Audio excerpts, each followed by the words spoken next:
जादुई गाय। शिवपुर नाम का एक गांव था जिसमें दो किसान रहते थे। वह एक दूसरे के बहुत अच्छे दोस्त थे। वह दोनों बहुत अमीर थे। उनके पास 3-3 खेत थे। उनके पास कई गाय और भैंसें भी थीं। वह उस गांव के सबसे अमीर किसान थे। वह इतनी अमीर होने के बावजूद भी खुश नहीं थे। उन्हें इससे भी बहुत अमीर बनना था। उस गांव में इन दोनों किसानों के अलावा और एक किसान था जो गरीब था। उसका एक छोटा सा खेत था और एक गाय थी जिसे वह बहुत प्यार करता था। गरीब होने के बावजूद भी बहुत खुश रहता था। वह अपना जीवन शांति से जीता था। वह सोने के वक्त भगवान को याद करता और उसके पास जो कुछ भी है उसके लिए भगवान को धन्यवाद कहता। वह दो अमीर किसान उस गरीब किसान को हमेशा खुश देखते थे।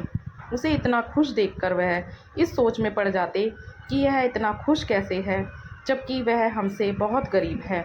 उसके पास धन ज़्यादा नहीं है, उसके पास हमारी तरह ज़्यादा खेत या गाय भैंसें भी नहीं हैं, तब भी वह इतना खुश कैसे रह सकता है। वह दोनों जब भी उसको मिलते तब उसका बहुत मजाक उड़ाते। वह उससे अपने धनवान होने का दिखावा करते। वह उसकी गरीबी का मजाक उड़ाते, फिर भी वह गरीब किसान उनको कुछ भी नहीं कहता। उस पर उनकी मजाक का कोई भी प्रभाव नहीं पड़ता था। इससे वह अमीर किसान क्रोध में आ जाते। यह कहानी ऐसे ही चल रही थी। एक दिन की बात है, उन अमीर किसानों ने उस गरीब किसान को दुखी करने का सोचा। उन्होंने उस गरीब किसान के पास जाकर कहा कि हमें तुम्हारी गाय दे दो, उसके बदले हम तुम्हें 100 चांदी के सिक्के देंगे जो तुम्हारे गाय के लिए पर्याप्त हैं। उस किसान ने गाय बेचने के लिए मना कर दिया क्योंकि वह अपनी गाय से बहुत प्रेम करता था। इसलिए वह किसी भी कीमत पर अपनी गाय को बेचना नहीं चाहता था। गाय बेचने के लिए उस गरीब किसान का इनकार अमीर किसानों को पसंद नहीं आया। उन्होंने बदला लेने की ठानी। वह रात को उस गरीब किसान के खेत में गए और सारी फसल जला दी, जिससे वह गरीब किसान के पास धन की कमी हो जाए और वह अपनी गाय बेचने पर मजबूर हो जाए। जब वह गरीब किसान सुबह उठा और अपने खेत में गया तो वह अपनी खेती की ऐसी दशा देखकर दुख के कारण रोने लगा। वह बहुत उदास हो गया। उसके पास अब धन की कमी हो गई थी।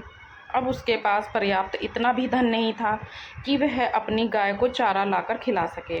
बिना खाना खाए गाय मर जाती, इससे अच्छा वह अपनी गाय को बेच दे। इसलिए उसने अपनी गाय को बेचने का तय किया। वह अपनी गाय को लेकर दूसरे गांव बेचने के लिए गया। उसने अपने साथ 10 चांदी के सिक्के भी लिए थे। वह रास्ते में एक जंगल आया। उसने सोचा कि किसी ने मुझ पर हमला कर दिया तो मेरे चांदी के सिक्के वह लेकर चला जाएगा।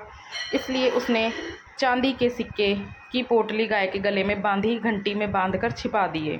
थोड़ी देर मुसाफिर करने के बाद वह थक गया, इसलिए उसने एक सराय मुसाफिर खाना में आराम करने का सोचा। उसने अपनी गाय को सराय के बाहर बांध दिया। वह बांधकर सराय में चला गया। उस गाय की पोटली में से एक चांदी का सिक्का गिर गया, जिसे उस सराय के मालिक ने देख लिया। उसको लगा कि यह एक जादुई गाय है जिसमें से चांदी के सिक्के निकलते हैं। यह चांदी का सिक्का भी उसी गाय से निकला है। जब वह गरीब किसान आराम कर सराय में से बाहर निकला तब उस सराय के मालिक ने उसे पूछा कि आप कहाँ जा रहे हो। तब उस गरीब किसान ने जवाब दिया कि वह अपनी गाय को बेचने दूसरे गांव जा रहा है। यह सुनकर वह सराय का मालिक खुश हो गया। उसने कहा कि अब आपको दूसरे गांव जाने की ज़रूरत नहीं है, मैं आपकी गाय को खरीद लूँगा। उसने उस किसान को 1000 चांदी के सिक्के दिए और उसे अपने गाय देने को कहा। यह मूल्य उस गाय के मूल्य से बहुत अधिक था। फिर भी उस किसान ने इसे भगवान का संकेत समझकर उस गाय को सराय के मालिक को दे दिया। वह किसान खुश होकर अपने गांव वापस चला गया। वह अपने घर जाकर बैठकर चांदी के सिक्के गिनने लगा। वह दोनों अमीर किसान आए और उस गरीब किसान के पास 1000 चांदी के सिक्के देखकर चौंक गए। उसने उस गरीब किसान से पूछा कि तुम्हारे पास इतने सारे चांदी के सिक्के कैसे आए। तब वह गरीब किसान मुस्कुराते बोला कि उसे गाय के बेचने पर इतने सारे सिक्के मिले हैं। अब वह इन सिक्कों से बहुत सारी गाय खरीदेगा और उससे बहुत ज़्यादा धन कमाएगा। उनकी चाल उल्टी पड़ गई। यह जानकर अमीर किसान बहुत दुखी हो गया। सीख: बुरे काम का नतीजा हमेशा बुरा होता है।